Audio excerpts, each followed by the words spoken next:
千里之行，始于足下。A journey of 1,000 miles begins beneath the feet. We now gather in the Tao to travel the journey together.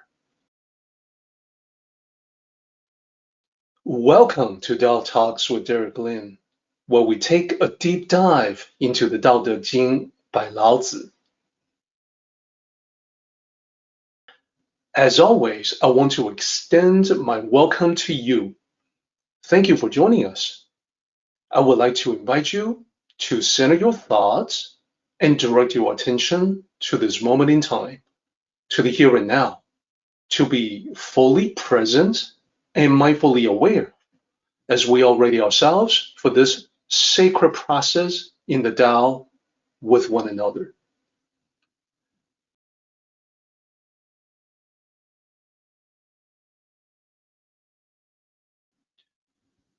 What did we talk about previously?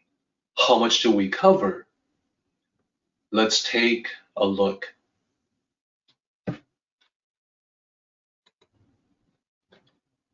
First, the chapter 3 chapter title, Pacify the People. Pacification in this context is to bring peace and prosperity to the people. Lao Tzu felt that this was the first duty of the ruler, whether that ruler is the king or the emperor. This is further extended to anyone in a leadership position. So this is a continuation of the Wu Wei concept discussed in the previous chapter as it applies to leadership, to governance, and for us, to the management of our lives. Lao Tzu has specific ideas on what would create positive, wonderful results for yourself and the people around you. And here is what the chapter looks like. 15 lines, which previously we were able to divide into 3 sections. Section 1 starts out with what the ruler should not do. So the 6 lines that we see in the first section are further subdivided into 3 couplets. So the king or the emperor should not excessively glorify the achievers. Any excess is going to result in negative outcome, negative results. And furthermore, the king should not set aside expensive, rare goods, the treasures, for special attention. Just like the ruler should not set aside certain people for special attention and praise. And finally, the ruler should also throttle back on desired things in general. In the first 2 categories, we basically cover fame and fortune. But in life, there are many other desirable things that may not fit into those categories. But desires in general, if carried to an excess, can be harmful to life. Therefore, it is the duty of the ruler, the king or emperor, to set the right tone for the kingdom or empire. And this ruler can set the right tone by example, by not living lavishly with unnecessary luxuries at the expense of the people. The king or emperor can still live in a way that is appropriate to that station, but there's definitely a point when one can carry that too far. Then what is proper and appropriate verges into the ludicrous, the extravagant. So beyond the first section, in the second section, which we covered last time, there are things that the ruler should do. So notice the relationship between the first two sections. We start out with what the king should not do. Then we go into what the king should do. There are four categories there, and they're talked about in metaphorical fashion. We discussed emptying their hearts, which has the dual meaning of making sure that the mind is clear of distractions, but also it has to do with being humble. That is, empty the heart of arrogance. There's filling the belly, which means taking care of the basic needs in life. And the secondary meaning there is about making sure that one has a well-fulfilled sense of virtues in oneself. Then, weakening ambition, this ties back to the very beginning of the chapter, where on the one hand, the king should not glorify the achievers, should put that in the proper context. On the other hand, the king should also de-emphasize ambitious pursuits, especially the pursuits of blind ambitions. That is, unrealistic and impractical ambitions. And this is because the most important thing for the ruler and the subjects, as well as for us, is to be practical, is to make sure practical needs are taken care of in life. Then we can contemplate what lies beyond. But first, we gotta take care of the basics. And lastly, strengthening the bones. This was something that we talked about in terms of character and integrity. So these are the four things that the king should promote or enact. These are the objectives or the goals. And we were able to get a little bit into the final section. Before we get back to section 3, the concluding section, I'll just present a quick recap on the things we talked about.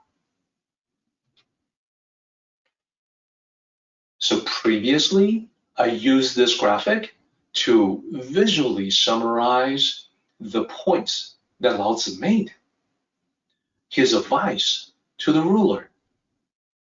So here you will see the 4 points that we discussed. Emptying the heart, it's got to do with desires as well as arrogance. Filling the belly, basic needs of life, and also filling oneself with virtues. Weaken unrealistic, blind ambitions, and this is for the purpose of focusing on reality. And then lastly, strengthening the bones. This is to stand tall. This is similar to our Western expression of having a backbone. It's all about integrity and character. Now, very important in the discussion of the Tao is the advice to the king can be seen, should be seen as advice to us. And therefore, we always want to map what the ancient ruler ought to do to what we should do in our lives. So for that, previously, I presented this table to make that a little easier. On the top, you're going to see the 4 columns representing the 4 categories that we spoke of. Then, in the first row, we see how they apply to the king. So the king should set an example, for instance, to de-emphasize materialism, to emphasize that material things are not the most important in life, and then connect that with humility. As it applies to you and me, this is also a message about our own approach to material possessions. Do we really need all of them? What are the things that we possess but haven't touched in a long time? Things that are not actually that useful to us. It is a time to do some decluttering. And this applies not just to our physical environment, but also the mind. So in a similar way, the king should be practical-minded in caring for the livelihood of the people.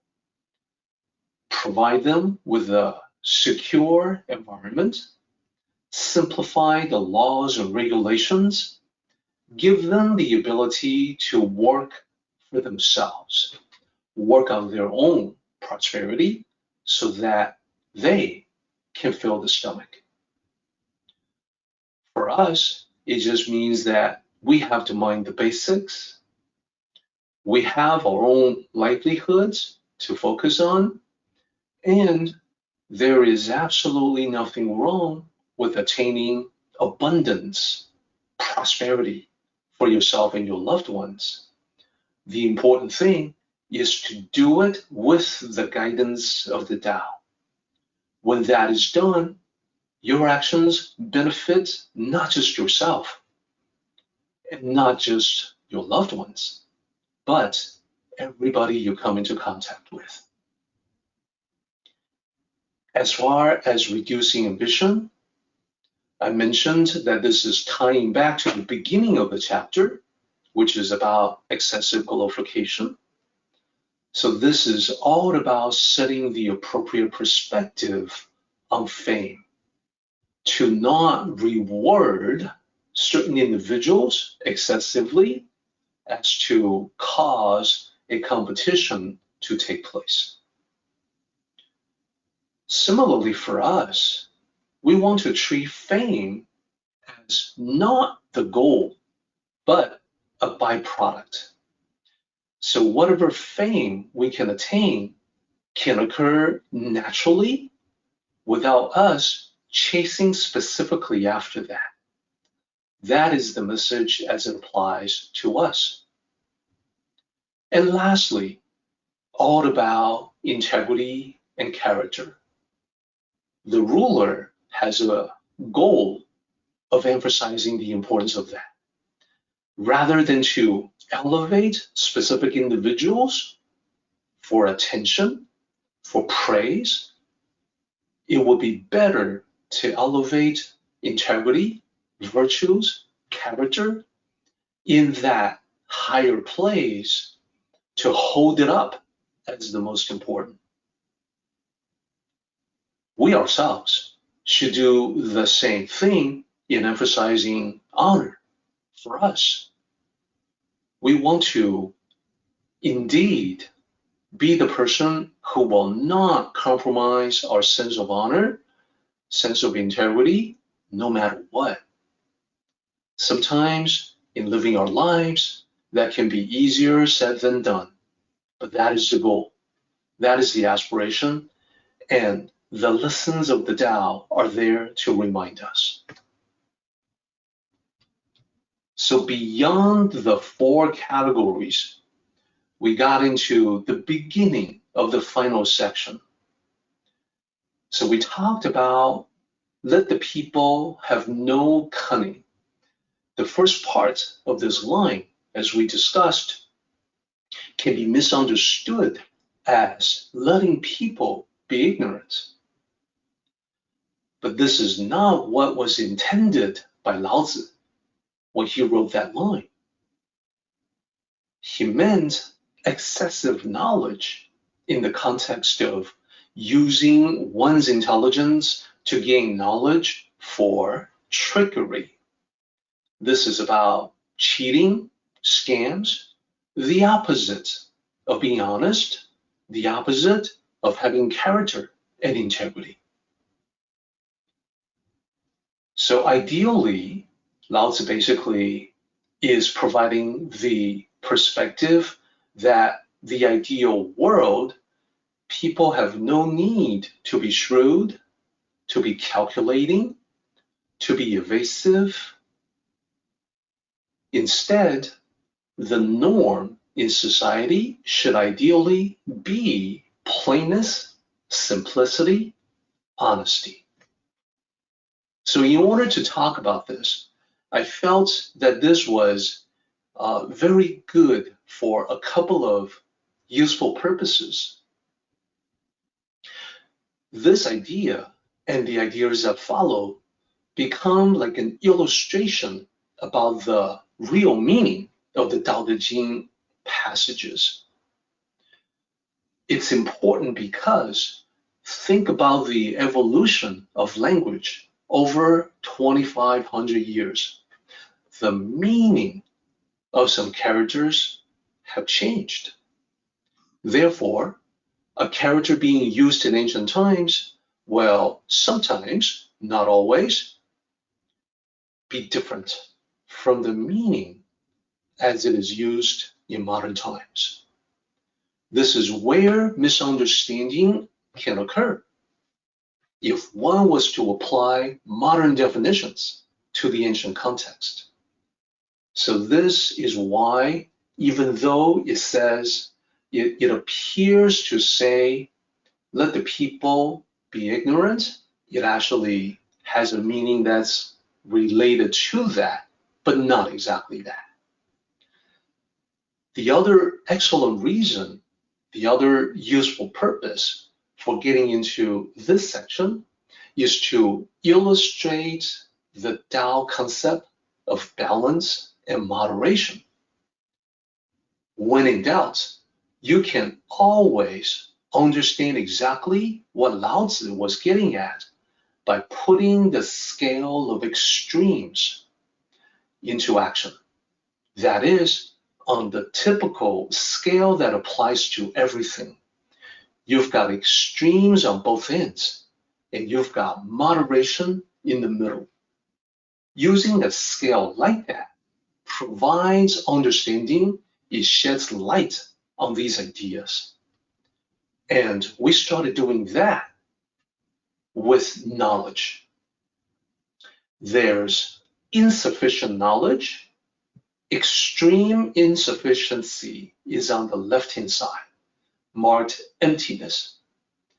And extreme excess is marked on the right-hand side, as you can see. In the middle, between too much and too little, is equilibrium, just right. Then we talked about what it means to be at the extreme end of ignorance. It's more than just ignorance. It's willful ignorance.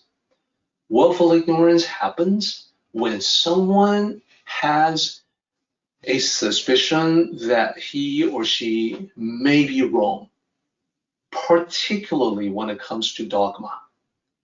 And therefore, that person is unwilling to ask questions or to discover additional clarification because that person does not wish to admit a mistake and therefore becomes hostile to knowledge, becomes aggressive when the subject comes up, all just to maintain the state of ignorance. So not only is it ignorance, it's not the ordinary kind of ignorance.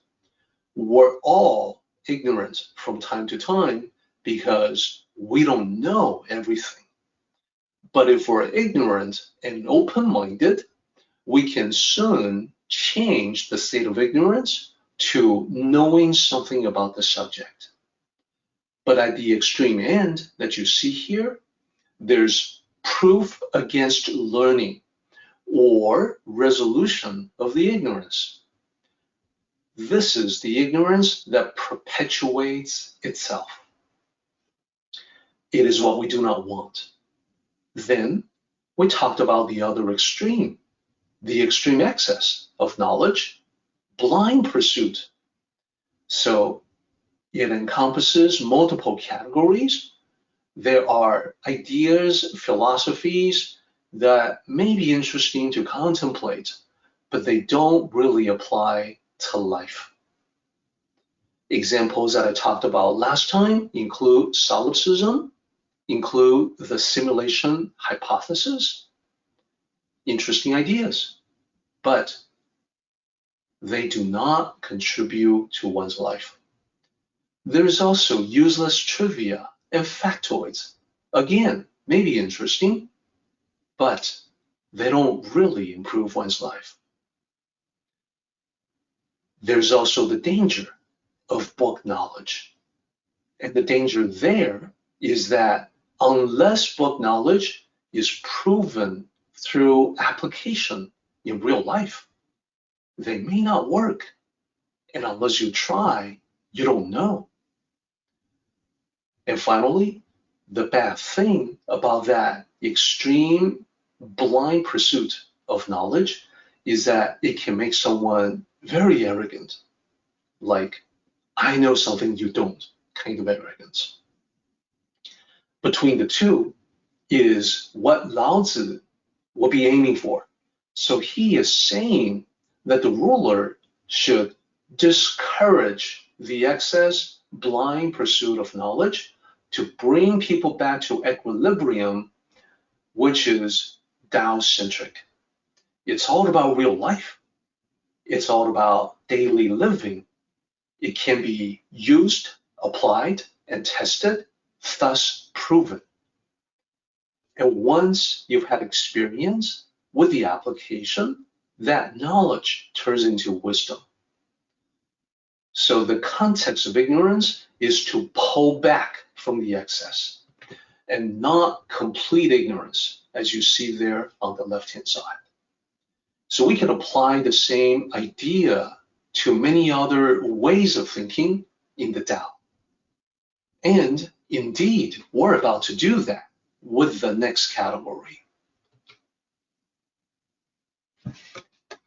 Let's take a look and move from knowledge to desires. So this line 12 says, let the people have no cunning and no greed. So cunning will be excessive knowledge, knowledge that is used to trick people. Greed becomes like excessive desire, desires that can lead you to ruin. So let's break it down and analyze this line. Just like the previous parts, the first half of this line does not mean let the people be ignorant. This last part does not mean let the people have no desires whatsoever. There is recognition in the Tao that everyone, just by virtue of being alive, has some desires, if only to stay alive.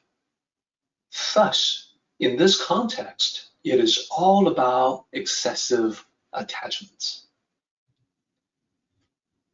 And in the beginning of this chapter, Lao Tzu writes that this is the kind of thing, desired objects, fame and fortune, this is what leads to contention and confusion. So greed in any of those categories will lead to a bad end. Therefore, the wise ruler will guide people toward reducing desires. Some desires are necessary and a positive thing. Too much gets everybody in trouble. So the recognition of the ruler is to lead by example so that the people will not put such a heavy emphasis on desires. And note that we, in the present modern world, we definitely have the opposite of that. That is to say, our world today is full of desires and numerous examples of excessive desires. And we have few examples in leadership who would set a personal example of living simply and de-emphasizing the desirable things in life. If we did have that, then like the wiser rulers of ancient times that followed the teachings of Lao Tzu, we would also have greater harmony and peace. So looking at the history of ancient China, relatively few monarchs, sovereigns, were able to accomplish this particular lesson from Lao Tzu. The majority of them tended to live lives of waste and excessive luxuries. So let us take a look at the spectrum or the scale to put what Lao Tzu says into context. Same idea. In the scale, we have too little on the left-hand side, too much on the right-hand side, just right in the middle. How would this be applicable to desires in general? On the extreme left end, it's self-denial. It means the suppression of natural desires. Desires that are natural to all living things, but then artificially suppressed. Oftentimes, due to the mistaken notion that desires, any desires, must be a bad thing. Suppression is among the most ineffective of measures that one can take in life. Suppression causes all kinds of issues. So this is the assumption that all desires are bad. That's definitely not true. The desire to refine oneself, to improve oneself, can lead you in a positive direction. As a simple example, the desire to help your fellow human beings will promote greater harmony in society. Another easy example. Now, the bad thing about self-denial is that by trying to suppress or eliminate one's natural desires, denying them, suppressing them, that can lead to one missing out on the many, many things that life has to offer. So the Tao context, the Tao philosophy, is not a life of total austerity. It's about gaining experience. It's about living life fully, not about denying yourself. But what about too much? The Tao definitely speaks against that as well. On the excess side, we can easily see that the blind pursuit of desires can get us in trouble. These are defined as going far beyond basic needs, things that you don't really need, but would like to have just because. The excess in terms of desires is almost always linked to the material world. It's the things that you want, material objects, possibly fame, And it's a bottomless pit. There's never enough. And what about the middle ground? What about moderation? Just like knowledge, Tao-centric knowledge here shows up as Tao-centric desires. And some people may find that to be odd. Shouldn't the Tao be free of desires? Well, this is recognizing that the basic desires exist for the basic needs of life. There's no use denying their existence. It is aligned with nature. All living things, while alive, experience desires of one sort or another. The healthy expression of that can lead to satisfaction and fulfillment in life. And examples that Tao masters will often give will be like, when you are thirsty, drink water. When you are hungry, eat food. When you are tired, sleep at the end of the day. In a similar way, Tao masters would say that for material things, you can pursue them with moderation. You deserve good things in life, so you can engage in the pursuit without a sense of guilt. You deserve prosperity and abundance. But then you just want to watch when these desires get out of control. Like, not just quench your thirst with water, but seek out rare, expensive liquor and drink to excess. Not just satiate hunger, but seek out exotic cuisines, very expensive, rare foods, and then overindulge, and so on. As you can see, this is the way to think in the Tao context, to put all the ideas presented by Lao Tzu into perspective. This spectrum can be applied universally. Previously, we talked about arrogance versus humility. If you were to apply this scale here, to that discussion, arrogance versus humility, you will have excess ego on the right-hand side. And then on the left, you would have excessive self-debasement, self-humiliation, self-degradation. In the middle, you have the Tao of humility. It's humble but confident.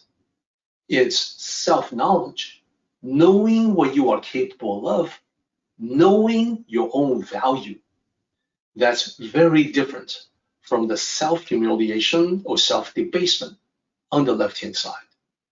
So use this as a guide to help with thinking about Tao concepts. Now, let's continue on. Line 13. Line 13 says, so those who scheme will not dare to meddle. For this particular line, I want to single out the three characters that you see there and break them down. Three characters. So there's the prepositional classical Chinese character. That can be translated as that, sometimes translated as so. In the middle, we have a character that translates to wisdom, can also be translated as intelligence. And then the last character there, the one on the right, that's the general purpose, the one who, those who. So what is the meaning? Well, if you take the last two characters and utilize that in modern Mandarin, people will automatically assume that you mean a wise person, the wise one, the one who is wise. That is definitely not the meaning here from ancient times. In this ancient context, it specifically refers to the schemer, the excessive use of knowledge and intelligence to trick people, to harm people, to scam them. Scheming is rooted in shrewdness and greed. Those who scheme seek to benefit themselves at other people's expense. So these two characters there, sometimes when people study Chinese, get them mixed up with the two characters for the sage. Isn't the sage also the one who is wise? It is. But sage, 圣人, is positive. The sage is someone who turns intelligence into wisdom to help people. The schemer here, that is, in modern Mandarin, someone who is wise, in the ancient context, is the opposite of the sage. The schemer is negative, someone who uses intelligence in ways to deceive, not help people. So I want to make sure everybody gets the full context of what we're talking about here. And now let's take a look at the entire line together. Those who scheme will not dare to meddle. So in ancient times, just like today, schemes and scams are 100% dependent on the greed of the victim.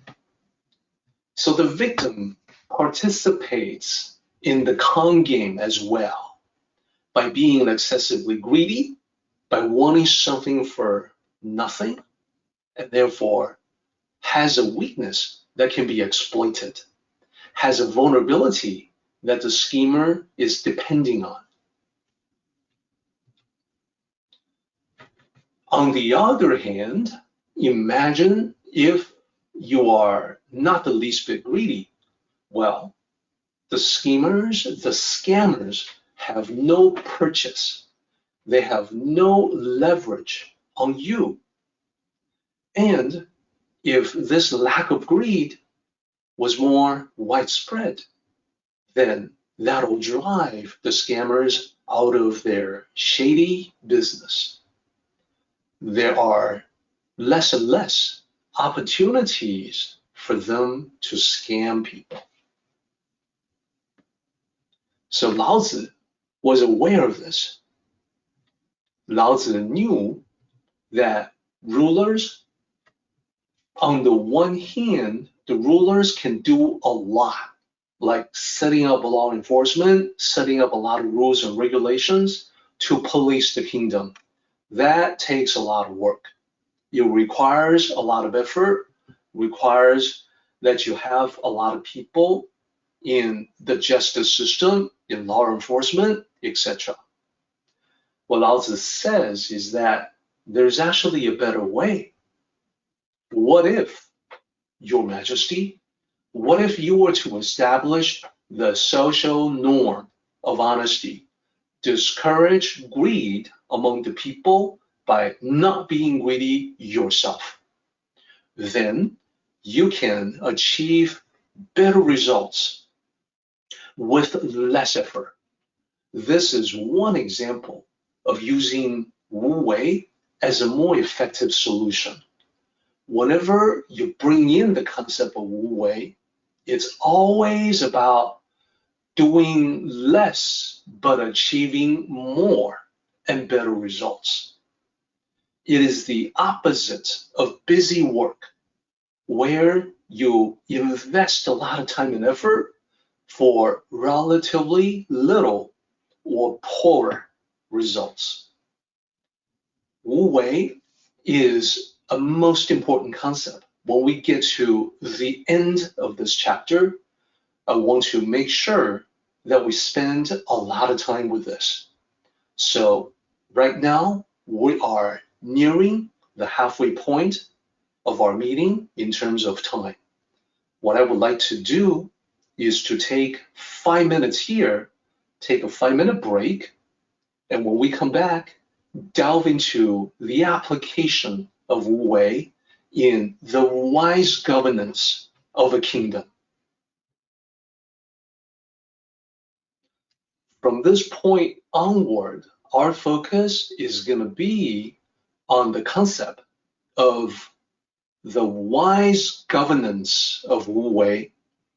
It is the number one most important concept in this chapter.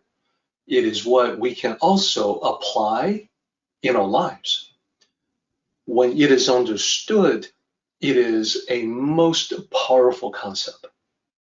So I want to make sure that we concentrate, focus on it for the remaining time that we have. Let me introduce the concept to you by going into line 14. Line 14, translated as act without contrivance. There is a lot embedded in just 3 characters of line 14. It can also be translated as acting without action. And then the better way is to act without attachments. Attachments like obsessions. Although sometimes it is translated as do without doing, that actually is a bit of a distortion. It gives the wrong idea. But if we think about act without attachments, we're closer to the original concept. Let me explain why. Starting with the pinyin Wei, Wu Wei, those are the 3 characters. And the concept Wei, Wu Wei also appears in Dao De Jing, chapter 63. As you can see there, at the beginning of 63, act without action. So as I mentioned, there's a couple of different ways to translate that because there is a lot of Dao concepts that is embedded in these 3 simple characters. Today, we will specifically talk about Wei, Wu Wei, in the wise governance of the sage. What would be the actions of the ideal ruler? What would be the result in an ideal society? Or, translated into modern terms, what would be the ideal way for us to manage our lives? And what would be the ideal life that results from those unattached actions? So let's continue. So in this context, wise rulers understand Wu Wei. Wise rulers know that oftentimes you can get better results by not trying so hard. So same for us. Not only that, the wise ruler is not after recognition or fame. Therefore, the wise ruler can act in ways that are much more aligned with nature or the Tao, which means that people who don't really know the Tao may not even realize what has been done. Now, back to the idea of Wu Wei, doing less but getting more. Instead of forcing people to behave, which is the opposite of Wu Wei, it's interfering with people, it's a lot of effort, but then you get poor results. So setting a positive example is the better way. You only have to worry about yourself. When you do it right, other people fall into alignment with you. When a king, a ruler, the emperor, when he does it right, the subjects of the kingdom, the citizens of the empire, automatically fall in line with the leader, the ruler, as the example. In a similar way, rather than to establish many laws, the ruler simplifies. So this is another way to leverage the position of the ruler, the absolute ruler at the very top. The reason why he should be the one to set example, because he is the absolute ruler, and therefore being highly visible, people have something that is easy to follow. Here, as the absolute ruler, simplifying laws, so to make the laws easy for the people to understand.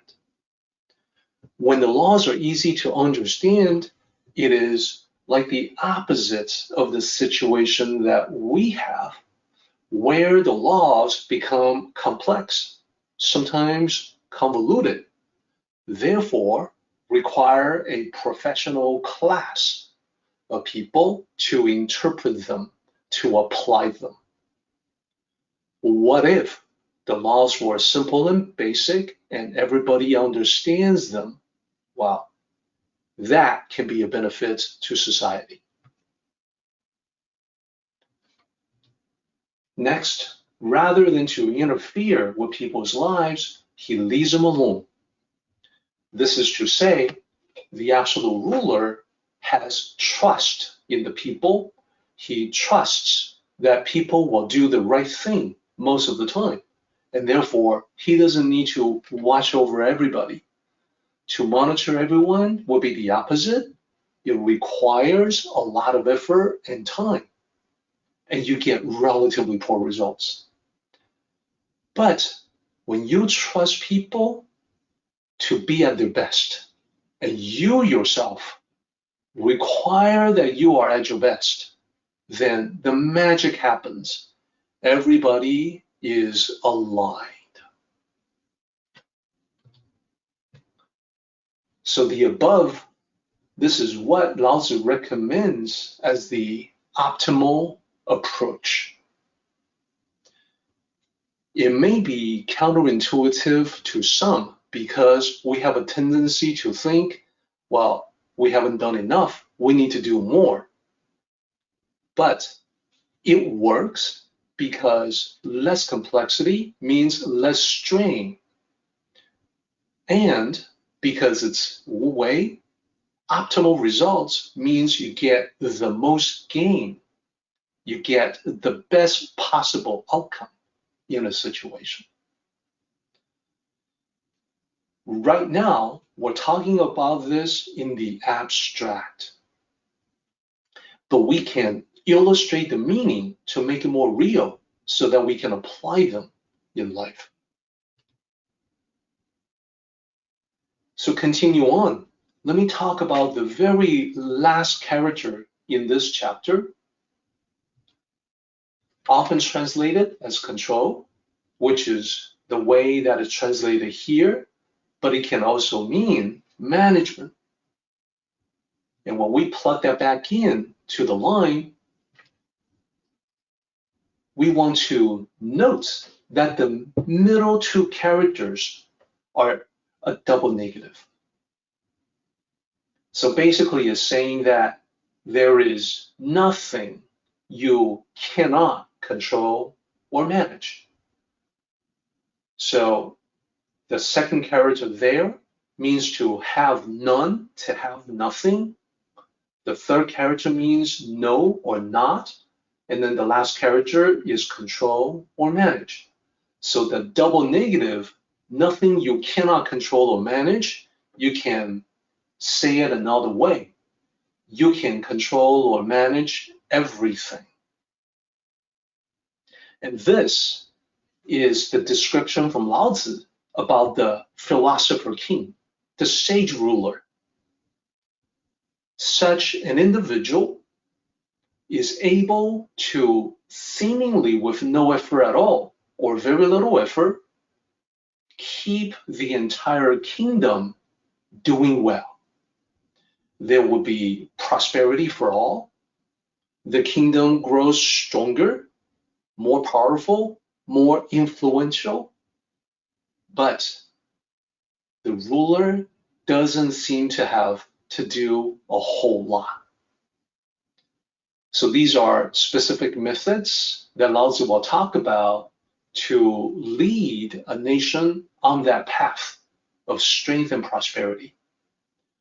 It starts with the ruler understanding the Tao, being someone who will accomplish peace for the people.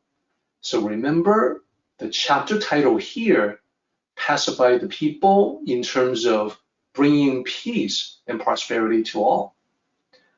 Thus, the nature of this ruler is without aggression or domination.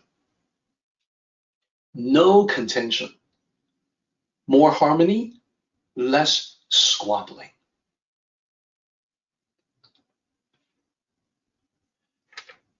Although the ruler is not ruling aggressively in a domineering way, nevertheless, the kingdom becomes far more prosperous and powerful. So now, what we would like to do is to bring all the concepts in this chapter together. The specific methods to lead the nation on this path, what are those? What is the mindset? They are the same methods that will lead a person to walk the Tao. And I mentioned that the focus for us is going to be all about Wu Wei, unattached actions as they apply to ruling. So there is a very ancient legend that beautifully illustrates this particular point. And when I say very ancient legend, I mean it. That is, the legend is much more ancient than even the time of Lao Tzu. In fact, it's a story that was before the time of Lao Tzu by many centuries. Let me share the story with everyone.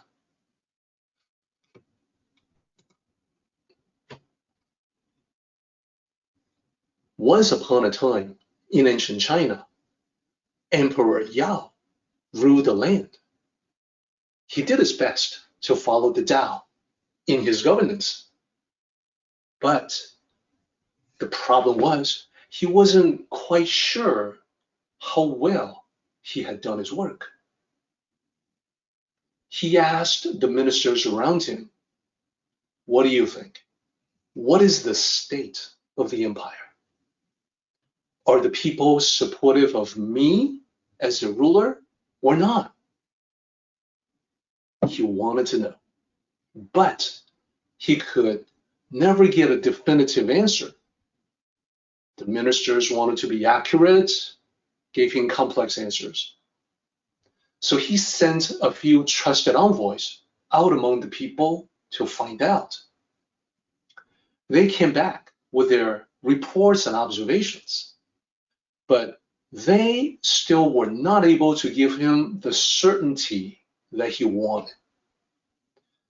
So finally, he decided, I just have to see for myself. He decided to dress in plain clothes, hide his identity, to travel outside the palace incognito. And he ordered his men to not follow him, because if they did, it would draw too much attention. So he's out wandering by himself, and his random wandering took him to a major street. There, he saw children playing and singing. He stopped to listen, and he heard the lyrics. Heaven blesses us with everything. We got no worries or any flaws. We do not know much of anything. We just follow the emperor's laws. This song was a pleasant surprise to the emperor. He felt the lyrics made sense, just the sort of thing he was hoping to hear. He walked over to speak with the children. Hey, your song is very good. Who taught it to you? The children told him they learned it from an official who lived nearby. The emperor wanted to know more about the song, so he asked the children how to find this official. Then he followed the directions they gave him, started walking. So on his way, he passed by a crowd gathering around an old man. Curious, he stopped to see what was happening. People seemed to be engaged in a lively discussion. One man was saying, "The world today is peaceful. Look around you.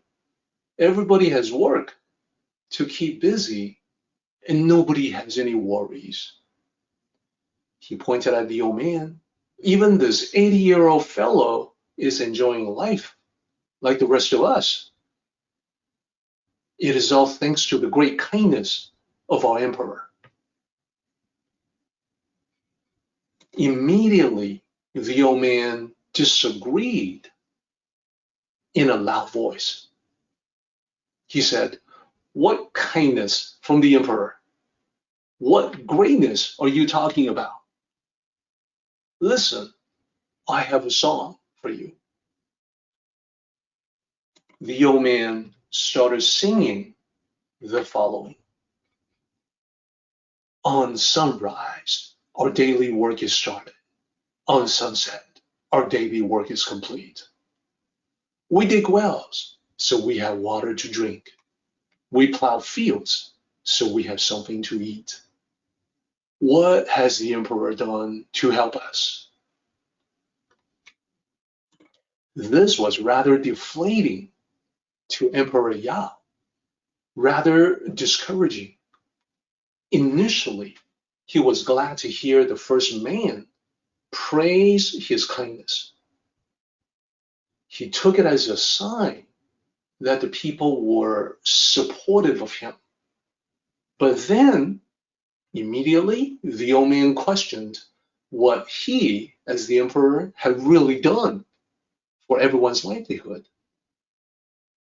Perhaps this meant his rule was not widely regarded as a positive thing. His good mood disappeared, and he decided to move on. So he found the official who taught children the first song that he heard. It turned out this official worked in the palace and therefore was able to recognize the emperor on sight. The official was more than surprised to be in the presence of the emperor. It seemed so odd. Why was the emperor wearing plain clothes? Where was the emperor's usual entourage? Where were the imperial guards? The official was puzzled, to say the least. Emperor Yao told the official about the song he heard from the children. And then he asked, "Did you write this song that you taught them?" The official answered, "No, Your Majesty. It is an ancient poem." Emperor Yao was disappointed to hear this.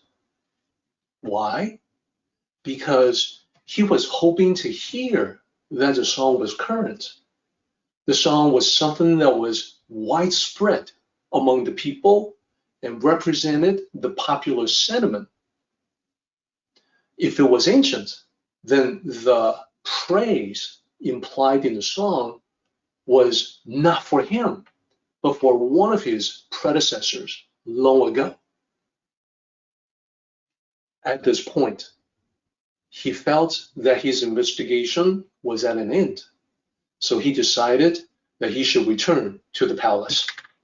He left the official more puzzled than ever about the visit.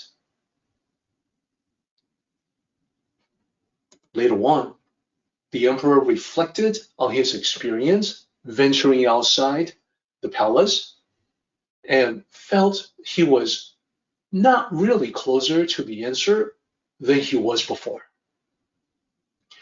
There seemed to be some people who supported him, but there also seemed to be some who did not support him. So how could he tell if he was ruling in accordance with the Tao? So thinking over this, he decided he should visit his mentor, the scholar who taught him in his younger years. The next day, when he arrived at his mentor's home, he saw another visitor there, an elder who possessed an aura of dignified wisdom. The emperor's mentor introduced the elder to him. He said, "Your Majesty, this is the sage that I mentioned to you previously." Emperor Yao bowed to the elder respectfully. He said, "Master, years ago, after hearing about you from my teacher, I visited your home. Unfortunately, you were away at the time, so I never got to see you. Today, I am truly fortunate to finally meet you in person. The friend of my teacher is my teacher as well. Therefore, please accept my greeting to you as your student." The three of them sat down to chat over tea. The mentor asked the emperor if there was a specific purpose for the visit. So Emperor Yao related the question on his mind. Am I doing the ruling properly? And he recounted what he had observed for himself. He talked about the song that he heard from the children. He talked about the song he heard from the old man. He talked about everything. When he was done, the elderly sage remarked, "This is truly what is described as the ruler of ideal virtue and the society of ideal governance." Emperor Yao was glad to hear this, but was not quite understanding, so he asked, "How so, master?" The elderly sage said, "We, all of us, we live our entire lives under the sky and above the ground. So who among us has not received the kindness of heaven and earth? We all have. At the same time, who among us knows to thank heaven and earth for the kindness we have received? Few or none. This is because the virtue of the ruler is much like the virtue of the world. Nature will nurture the myriad things silently. Therefore, a virtuous emperor would nurture his subjects the same way. He guides everyone in following the great Tao, walking along the path so naturally that most are not aware of his guidance. Furthermore, when we take actions, our goal is to be helpful. It is not to become well known. One who seeks recognition and fame will try to do everything himself in order to monopolize all the attention. Why should you emulate such a despicable person, Your Majesty? Understanding dawned on the emperor. He was assuming that doing a good job meant recognition. He was looking for external signs of support from the people to validate his rule. Now, he realized that the ideal governance of the Tao would actually be seamless, so the people would not be fully aware of it. This meant the things he observed were actually positive signs. The people lived the good life, but felt it was their own doing. They gave credit not to him, but to themselves. That was exactly the way it should be in the Wu Wei governance of the Tao. The end. That was the story of Emperor Yao. Now, let's analyze and discuss the story. What is the Tao of this story? First, I mentioned that this was from a long, long time ago, considerably more ancient than the time of Lao Tzu. Emperor Yao lived about 4,300 years ago. This meant that he predated Lao Tzu by about 1,800 years, 18 centuries. Emperor Yao was one of the 5 legendary emperors. His reign was often cited as an example for future rulers to follow. So at the time that he ruled, he already was aware of the Tao and Wu Wei, even though it's 18 centuries before Lao Tzu. This was because Lao Tzu never was the founder or originator of Tao concepts. He was a summarizer, summarizing concepts that had been around literally for thousands of years. And it makes sense that it would be the concept that he summarizes because it went back even before the time of Emperor Yao by at least another 500 years, at the very least, but probably much longer. It is because of that when Lao Tzu wrote Dao De Jing in chapter 17, a chapter that we'll visit in the future, we see these lines. The highest rulers, people do not know they have them. The next level, people love them and praise them. The next level, people fear them. The next level, people despise them. Now, from a conventional perspective, we look at great rulers, we usually think of line 2, the next level. The leader, the ruler, the king, etc., that people love and praise. Lao Tzu says, no, there's another level above that. The ruler that work in seamless ways so people don't even realize. Indeed, later on in chapter 17, Lao Tzu writes at the very end of the chapter, proceeding calmly, valuing their words, task completed, matters settled, the people all say, we did it naturally. The people under the highest ruler are under the impression that they did it themselves, that they themselves should take the credit. And that's because the ruler knows how to act in the Wu Wei fashion. So let's look back at the story. We saw that with the first song, Emperor Yao assumed that it was about him. Later on, he discovered that it was actually about some older emperor from ancient times, ancient to him.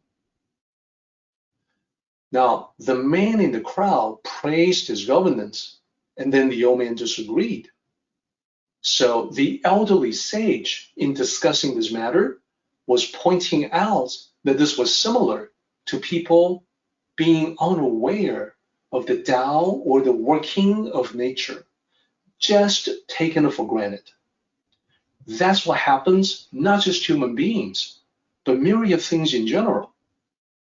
Myriad things take the environment in which they live for granted. The old man took the safety and security, the peace and prosperity that the emperor established for granted. So Emperor Yao, that's why he was on the right track, emulating the Tao, shaping a Tao-centric society whose benefits to the people would last. So there's more. How do we apply this to ourselves? How do we learn the wisdom of the story and use it for our own lives? So this chapter gives us specific ways to do that. So Lao Tzu has provided the advice that we need to balance out the spiritual with the material.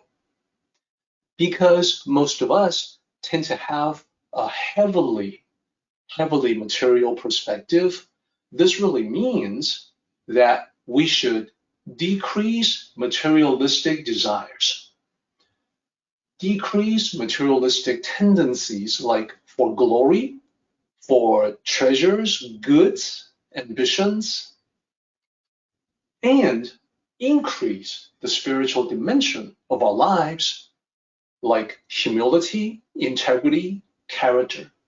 So these are all included in this particular chapter. It brings us back from being too materialistic to the point of equilibrium, as you saw in the scale. That's number one, taking the advice from Lao Tzu. Number two, we can learn from the emperor's story. We don't need to do as he did, going out to figure out what people thought. We can look within to find the Tao. So another way to say it is, as you see here, let go of the need to seek external validation. Number three, still drawing from the story, if the people are unaware of what you have done, that is Wu Wei. It means, like the emperor, you are on the right track. Now, let me be very clear with this item here. It doesn't mean you have to hide what you do. It only means you let the right actions flow naturally, the same way that nature acts to benefit myriad things. If we have acted in this seamless way, like the Tao or nature itself, then only the truly perceptive people will know. All of the above takes us back to the most important point of this chapter, Wu Wei. When we practice the teaching of Wu Wei, we too will know not just what we have accomplished, but also what it means to be the ruler of ideal virtue and the society of ideal governance. That translates to us living the ideal life. And the last two lines From this chapter, as you see there at the bottom, act without contrivance, and nothing will be beyond control. So in 2 lines, Lao Tzu summarized everything that I have just said. It is all about the wise governance of Wu Wei.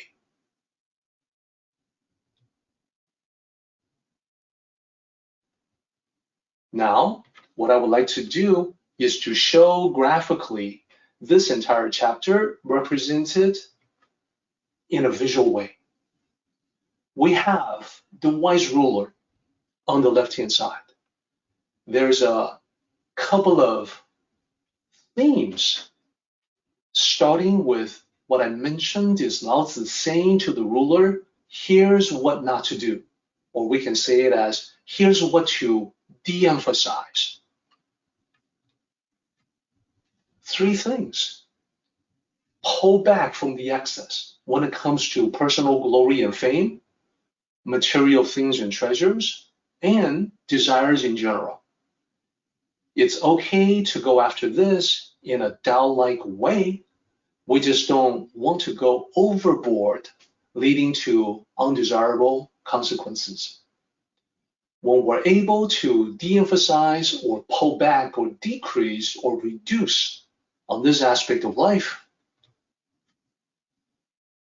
the result is no contention, no thievery, no confusion. So this is one part of this chapter. This is the beginning part. This covers the first 6 lines. Then, in addition to what not to do, there's also the what to do, the objectives, the goals. So Lao Tzu talked about these 4 things. Emptying the hearts. That's about humility. It's about desires. Filling their bellies. That's all about taking care of the basics, the fundamentals, the livelihood. And the secondary meaning is to fill oneself with virtues. Weaken ambitions. As I mentioned, this is tied to personal glory and fame. That's one side of it. That's on the ruler side of it. On the people side of it, unrealistic, impractical ambitions will take us away from reality, will disconnect us to facts right in front of us. And lastly, strengthening the bones. It's all about honor, all about character and integrity. Together, the emphasis here leads to no greed, scheming, or meddling. And when you combine the top half and the bottom part, you get the governance of Wu Wei. So this, in my opinion, would be the most accurate way to showcase the teaching of this chapter in a visual way.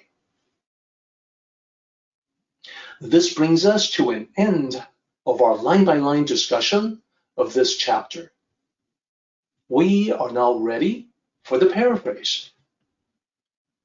Our purpose, as always, is to demonstrate understanding. We want to say what Lao Tzu meant with our own words. Starting with section 1. Section 1, as I mentioned, what not to do, what to de-emphasize, what to reduce, what to decrease. I would like to offer the following paraphrase. It is not difficult for us to create a more harmonious life if we do not single out individuals for praise. We reduce the possibility that people will fight among themselves to be praised. If we do not uphold certain things as hard to obtain and therefore valuable, we reduce the possibility that people will attempt to steal them. If we do not bring up temptations to distract attention, we reduce the possibility that people will get sidetracked. confused, and ultimately lost. So those are the three things to watch out for. We then move to section 2. Section 2, as I mentioned, is what to do. What are the 4 things to focus on? For section 2, I would like to offer the following paraphrase. The way Tao cultivators live is similar to the way a sage would rule. They reduce their desires and ego, like the sage removing temptations and distractions. They take care of their basic needs, like the sage providing a livable environment. They manage their ambitions, like the sage guiding the competitive drive among people. They strengthen their integrity, like the sage encouraging proper conduct in society. That's section 2. As you can see, there's an interplay to what the Sage King will do to what we can do in our lives. Now, section 3, the concluding section. This is the one about Wu Wei. This is where everything comes together. I would like to offer the following paraphrase for the final section.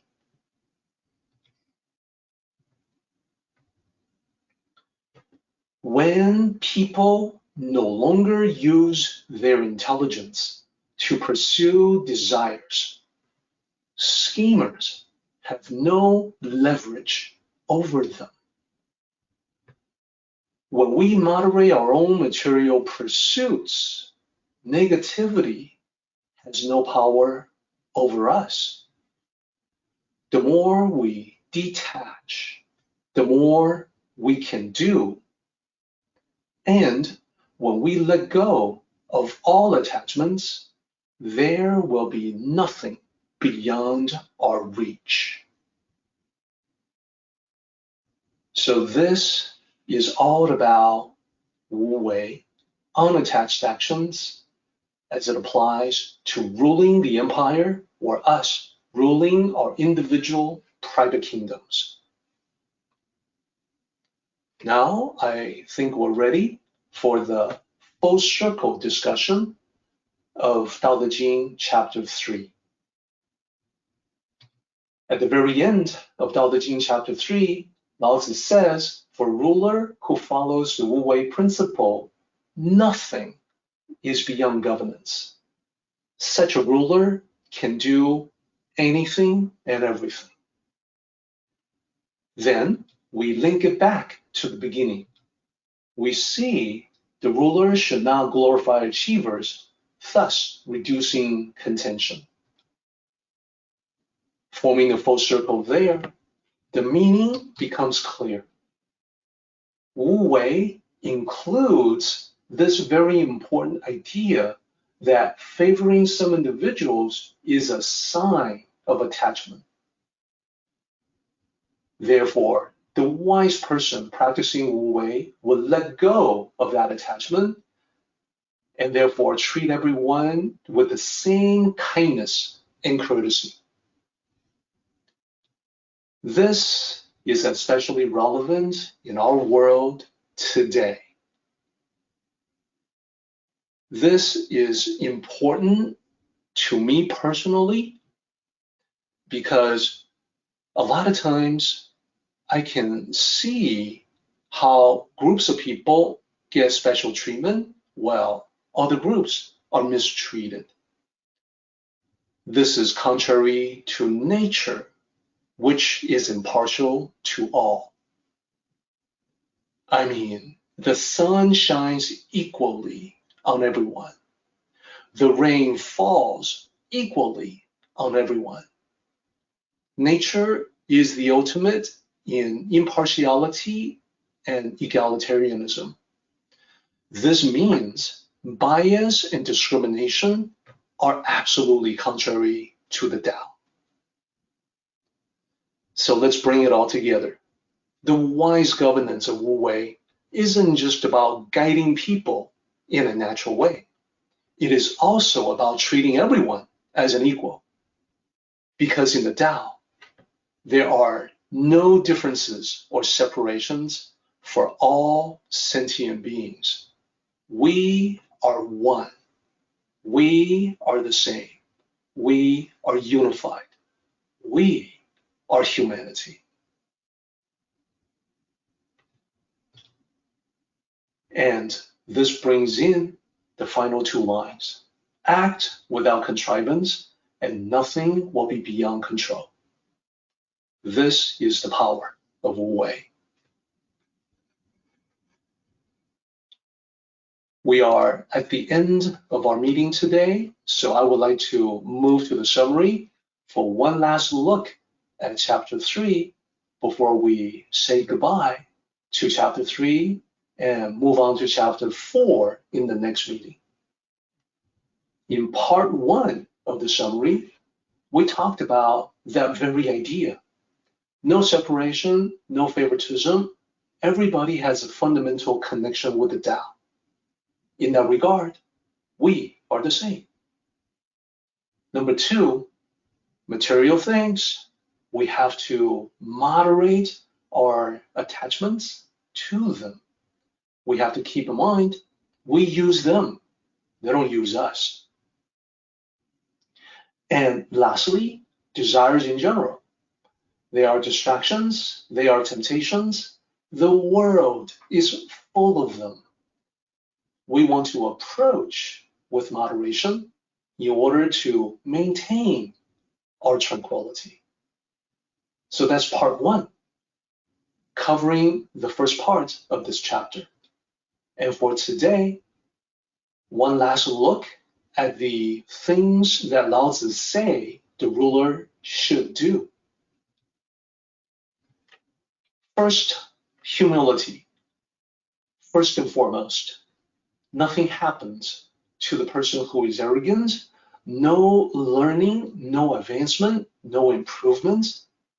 In order to advance, to improve, to refine, we must cleanse the heart of greed and arrogance. Number 2, the practical aspects of life. Remember, you and I, we have every right to not only survive, but thrive.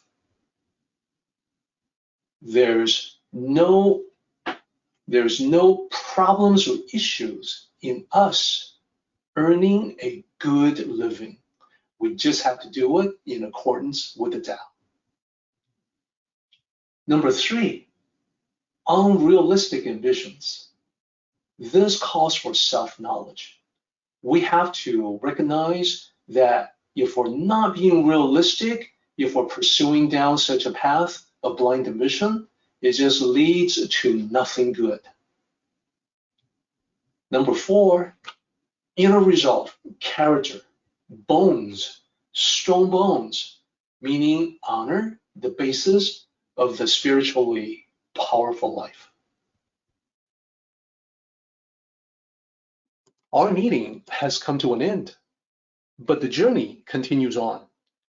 Until next time, may the Tao fill you with peace and happiness.